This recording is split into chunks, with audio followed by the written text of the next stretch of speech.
This is Mark Bell from SuperTraining.tv, Super Training Gym, the strongest gym in the West. Here you can see us doing some max effort bench work. We got about 80 pounds of chains on the bar and just warming up, trying to get some reps in. Working out with my boy Taco Truck here. You can see I got some elbow wraps on there. Those are the wraps you can buy off of howmuchyoubench.net. Except for those are the ones I have there are a prototype made out of slightly different material. But you can use the short wrap or the long wrap around your elbow, just depending on how much support you want. This was a max effort session, and we're just trying to work up and go as heavy as we possibly can for a max single. Amadeo is just starting to work on his strength again. He stopped for a little while and had a different focus, and now he's coming back into it. So he got it. We tried to get in more volume for him. Rather than having him just max out, because we felt that it wouldn't be quite enough for him at this point. So we're trying to build him up before we start to get into him doing a lot of singles. And here's my chubby little self going. I think this is about 455 or so. So pretty good strong press by myself there, especially after losing all this weight. Or that was 435, I think. This is 455 right here. Another pretty good strong press.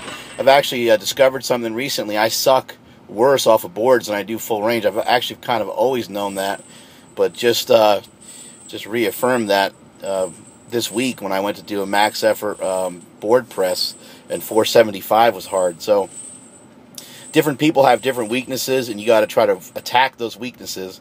Does you no good just to continue to work on the things that you're great at. You want to try to throw yourself some curveballs here and there. Here I'm doing some JM presses with chains. The great thing about doing any sort of extension with chains or bands, mainly chains though, is that the weights are lighter at the bottom.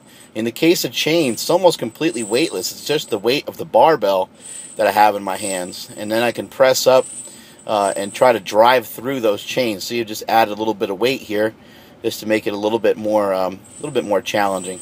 But it's still not heavy. It's just something you can do to really work your triceps, work all those muscles around your elbow that are really crucial to pressing big weights. You can see I'm wearing a neoprene sleeve on the other side there. Just been having a little bit of issues with my right elbow. So when the elbow's hurting, it doesn't do you any good to completely avoid doing stuff forever. But it does do you some good to try to get some blood flow in there and try to do some things that don't hurt the elbow too bad. So for myself, that was extensions on this day, and a lot of times I'll use push downs and exercise like that to try to get some blood in there and try to keep everything going, keep everything strong, muscles, ligaments, tendons, all that good stuff. And you see these guys here doing some benches with chains as well. They're doing a max effort session. This is one of our new guys. You can tell when someone's new at super training. They never have any like equipment, and if they do, it's borrowed. You know, the guy just did a press without any wrist wraps. Any real power lifter is gonna put wrist wraps on once you get 135 on, because the shit starts to hurt. Unless you're that guy who just benched 661 without the use of his legs. Did you see that guy on YouTube? I think they put it up on powerliftingwatch.com. That was just insane and impressive. So these guys are doing the same thing, max effort training session. You're just working up to a heavy single. You're not really counting sets. You're not really counting reps. You're not really counting much of anything except for just trying to get to the heaviest weight that you possibly can. I would urge all of you out there, though, to be careful that you don't make too big of jumps. I've seen many people make that mistake over the years, and they make too big of a jump trying to get to their max weight too soon. So once the weight starts to get heavy, then just make small jumps, 20-pound jumps, 10-pound jumps, things that are going to be manageable. You want to make sure that you're getting in the correct amount of volume. You don't need to do that in your warm-up, doing the bar and 95 pounds and 135 and 155, 185. That's not what I'm talking about. That will not build strength. That will not really matter much towards anything, especially if you're benching 300, 400 pounds.